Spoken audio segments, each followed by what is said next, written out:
WCBI News at 10 starts now.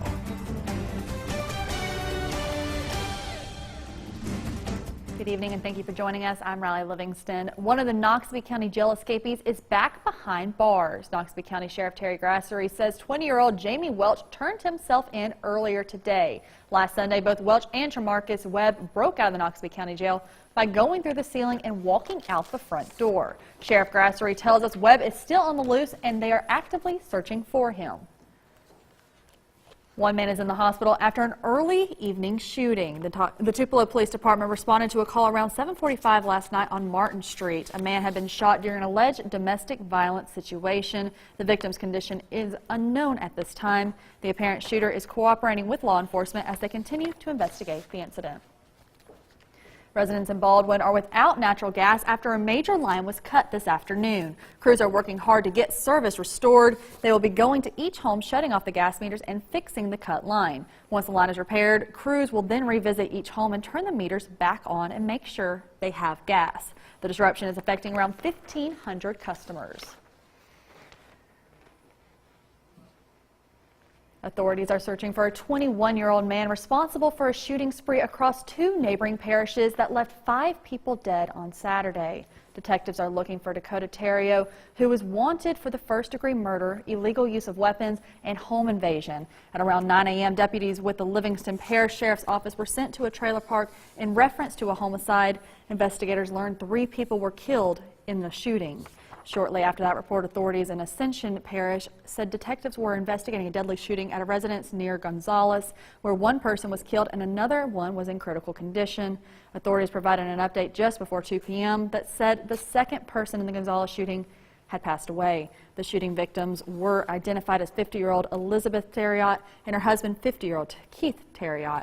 Authorities in Ascension Parish confirms the Terriots are the parents of the accused gunman. Authorities said these 2 shootings are connected and believe 1 person is responsible for both scenes. It's now time for a first look at our forecast with meteorologist Jacob Dickey. Jacob?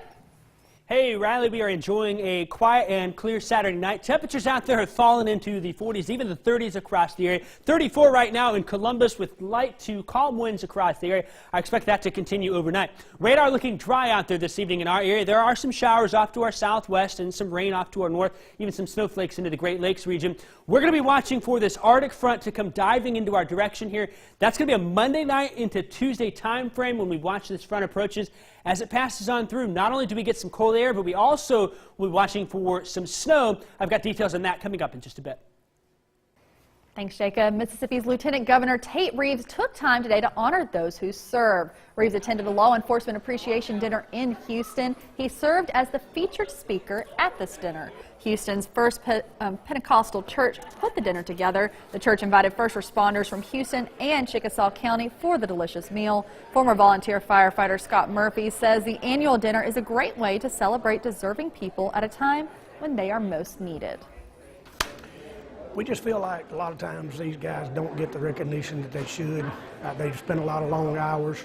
I myself used to be a volunteer firefighter. I was also an ambulance service personnel. And I know you just go, a lot of times you don't get the gratitude you feel like you need or whatever, you know. And so we just came up with an idea to do this just to show a little appreciation to our servants of the county. The dinner has become a tradition in the Houston community.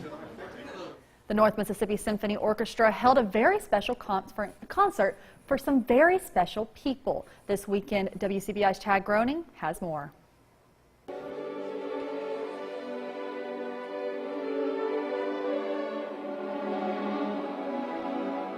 The North Mississippi Symphony Orchestra put on its first ever sensory-friendly concert at the Link Center in Tupelo.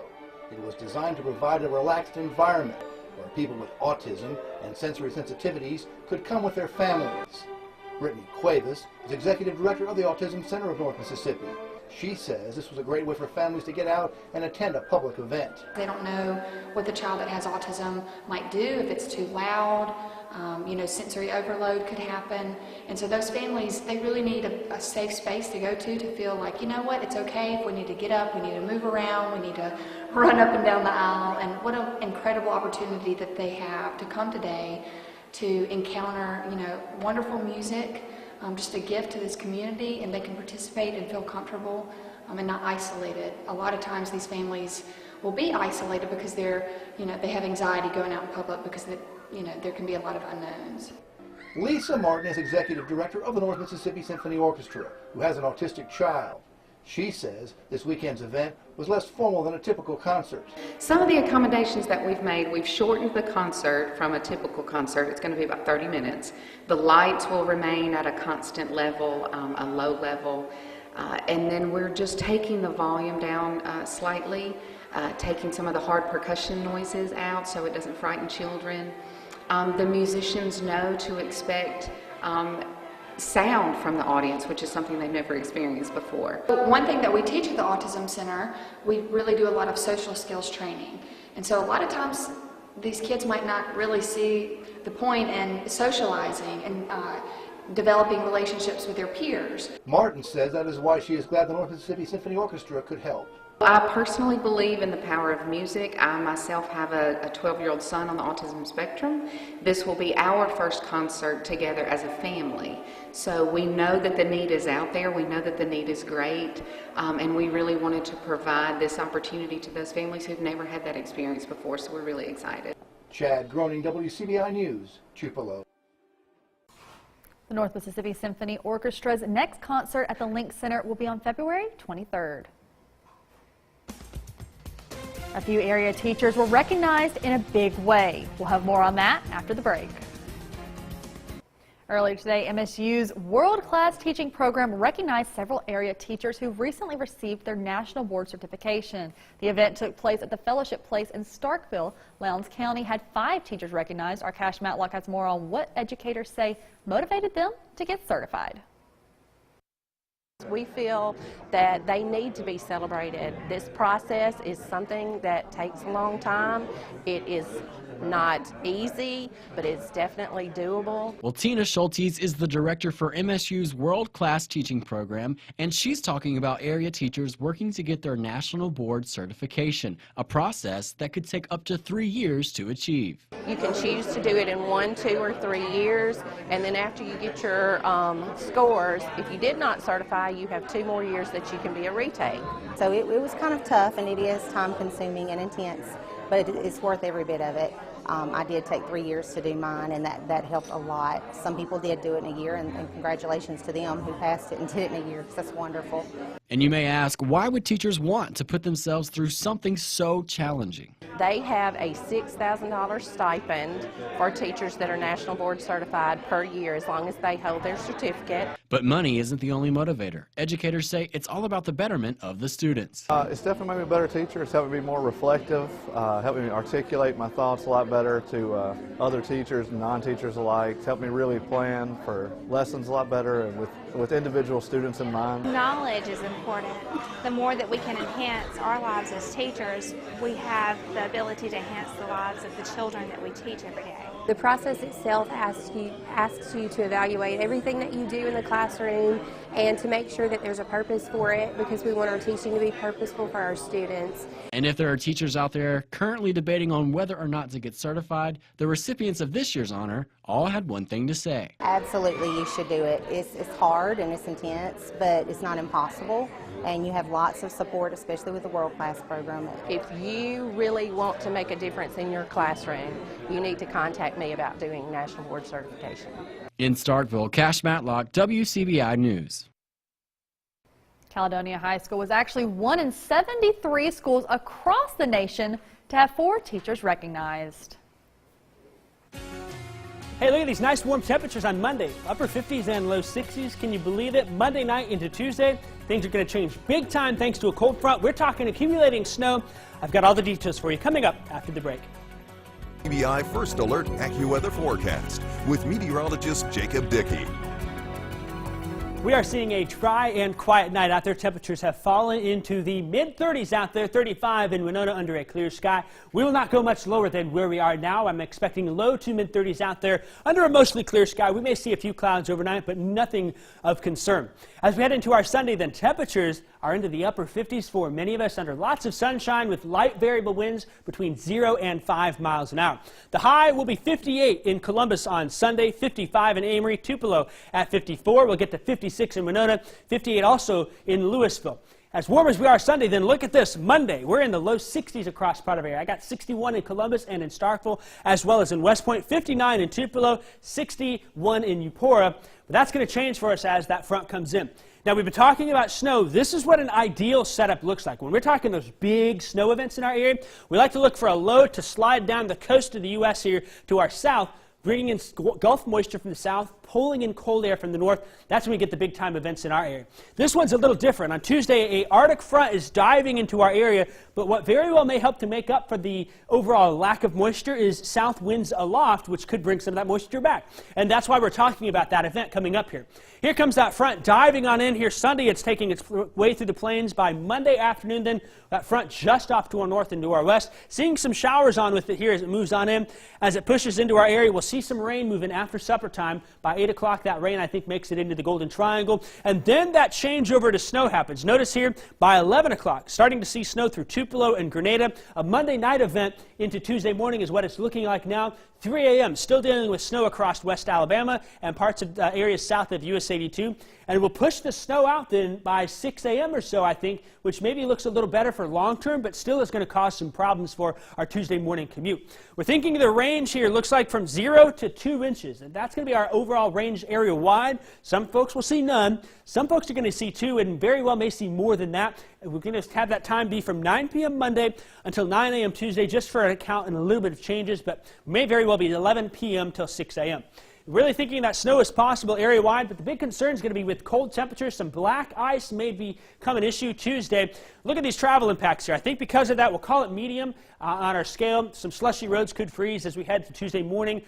But the good news is, as this front pushes on through them, once it does it, look at this. We may get a little sunshine in the backside Tuesday morning into the afternoon. That's going to be good for us for a number of reasons as we look towards Tuesday night. If we can get some of that afternoon sunshine and a little bit of dry winds and warm the surface up, that's going to help keep the road conditions a little better into Tuesday afternoon. Still thinking Tuesday morning is a problem, but if we get a little more snow than that 2 inches and keep the temps a little bit colder, and then with those Tuesday temperatures heading into the teens Tuesday night, that may then make those problems a little bit worse. We're going to watch those road impacts for you here in the next couple of days. In the meantime, rain starts Monday night, snow turns in Monday night into Tuesday. Snow will be out of here Tuesday morning by 8 a.m. We're cold on Wednesday. The Cyclones head into the pavilion looking to spin up some trouble against the ranked Rebels. Highlights and more coming up next in sports. CBI Sports with Courtney Robb. After a huge loss on the road to Alabama, being at home to play 24th ranked Iowa State presents Ole Miss with the perfect opportunity to bounce back. That became hard to do when the Cyclones shoot remarkably better than the Rebels would all game long. Ole Miss looking to bounce back from losing 2 of their last 3 against Iowa State. First half, Cyclones with the ball. Nick Weiler-Babb drives, pulls up for the mid-range jumper. It's good, and the Cyclones would go up by 5 early in the game. Now Ole Miss ball. KJ Buffin attacks the hoop, misses, but Dominic Olenichik there for the putback dunk, giving the Rebels their first field goal at the 15:28 mark. Rebs on the fast break. Devontae Schuler finds Breein Tyree on the wing for the Trey Money shot. Rebs only trailing by 2 now, and then some more action in the first half. Rebs now down by 12. Schuler passes to Tyree, who asks the defender, hey, can I have this dance? As he hits him with several crossover moves, he finishes at the rim to cut the deficit.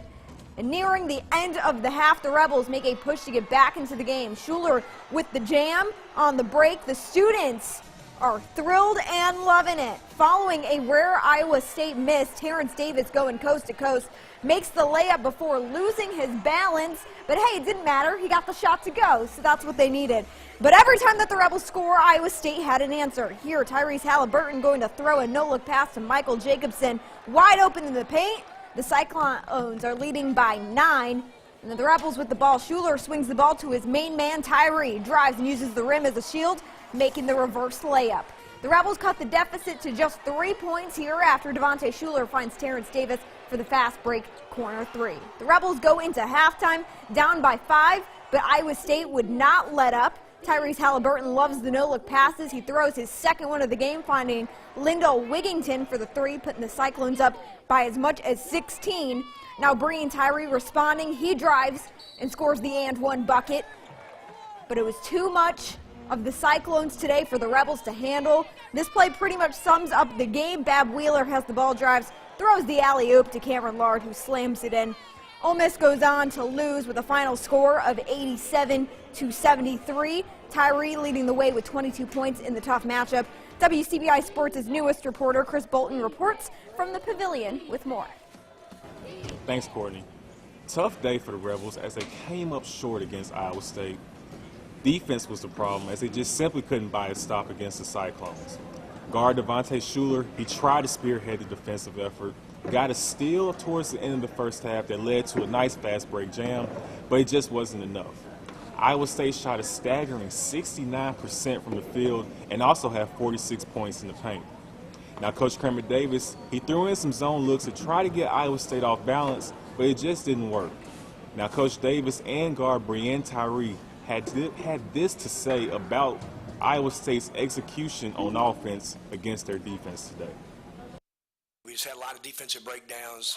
Defensive field goal percentages is ridiculously high, and in these kind of games, we got to get more players to play better. We do. I'm responsible for it. I thought we had some good possessions of it, and then they kind of started scrambling. When they started scrambling, they kind of dribble penetration.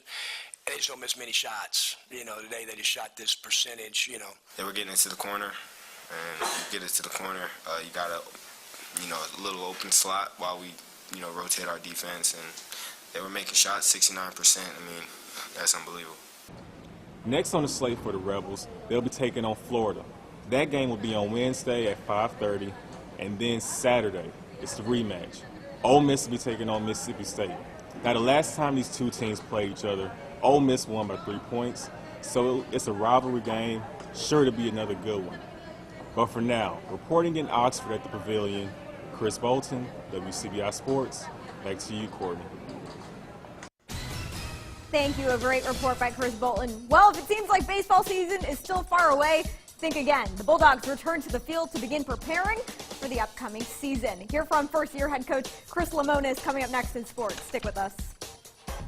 Over to the Humphrey Coliseum, Ben Howland and the Bulldogs taking on Bruce Pearl's Auburn Tigers for another top 25 matchup in Starkville. Tyson Carter getting things going for the Bulldogs. Q Weatherspoon finds Carter on the wing, the splash bucket. Lamar Peters with the steal at the other end, gets out in transition, finds Carter on the opposite wing, and knocks the three-point shot down. The three-point contest between the two would only get started from there. Some more threes. Peters off the ISO play, zips it to Robert Woodard for the corner triple, gets it to go right in the defender's grill. The Bulldogs would lead by 7. You get a three, you get a three. Another transition triple here. This time it's Peters. Smooth lefty from the land of plenty. Mississippi State would go up by as much as 11, and Auburn would come back to make a run. Peters can't handle it. Bryce Brown with the steal. The sweet spin move in the lane for the finish. The Tigers cut the deficit to 6. Mississippi State would come back and answer. Peters finds Carter for the finish. Grabs the and one bucket, but the Bulldogs weren't able to pull away from there. There would be back-to-back highlights for the Tigers as they look to take the lead in this game. Garrett Harper alley-oop to Anthony McLemore with the two-hand flush. And then a bad pass by Tyson Carter to Malik Dunbar makes Carter pay. A tomahawk jam says something mean, and they would get teed up. The Dogs would be leading by 2 at the break, and then they'd come out in the second half. Auburn Samir Dowdy ties the ball game with less than 10 minutes to go. And then, ladies and gentlemen, let me welcome you to the Mississippi State Dunk Show. Lamar Peters to Reggie Perry for the one-hand flush. Bam, just the beginning with Peters hooping. He's going to find Q Weatherspoon this time, and he gets the two-hand jam.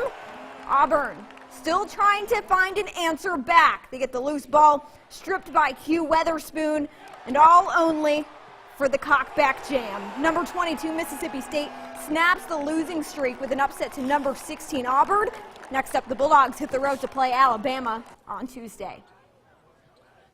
Now to the baseball diamond, more specifically, Dudy Noble Field. With less than a month until the season opener in Starkville, the Diamond Dogs got back to business.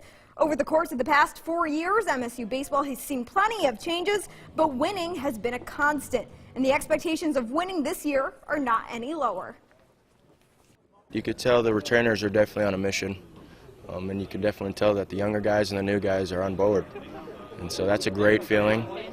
Also knowing that the new coaching staff that came in, Coach Simonis, their goals are the exact same. And so I think that we've molded pretty well so far, and having a field in the fall is definitely a huge benefit.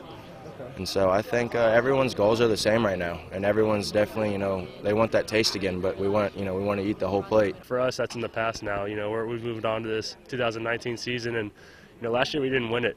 So really, we feel like we didn't accomplish anything we wanted to accomplish going into that year. So this year is the same goal. We're trying to win the whole thing. In order to do that, we got to concentrate every day here. Our goal in our talk is about continuing and adding to the legacy. And one of the biggest things with us is maybe being a little bit more consistent. I'm excited about how we start our season, and I want to be good start to finish. And that's a big piece of building this program. Let's get back to the hardwood. The Boonville Lady Blue Devils hosting West Union in the 22nd annual Robertson Sportswear Lady Challenger. The Lady Eagles with the lead as Aniston Orman got the bucket there. Boonville with a cross-court pass to Mary Houston. We're tied at 2. West Union's Jenny Thompson inside. She puts it up and rolls to a 4-2 lead for the Lady Eagles. But it would be Ivy again for the Lady Blue Devils. This time from the three-point land, it'd be 6-4 for the Boonville. West Union would go to Ella K. Taylor, and she would get the shot to go to make it 6-6. But as the first quarter winds down, it goes to Kinsley Murphy at the top of the key, and they would get the win in that one with a final of 50-47. Now time for the boys, a real barn burner in Boonville at the 22nd annual against Belmont.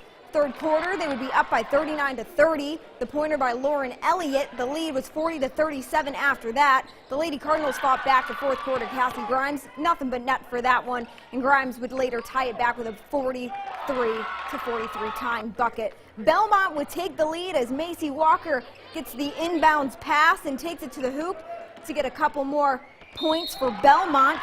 It was 50-46, the Lady Cardinals in the lead. And what do you know, Belmont would go on to fall by just 1 point against Pine Grove with a final of 51-50. That's it for sports. We'll have your last look coming up after the break. Stick with us. Everyone has a great night, and we'll see you back here tomorrow.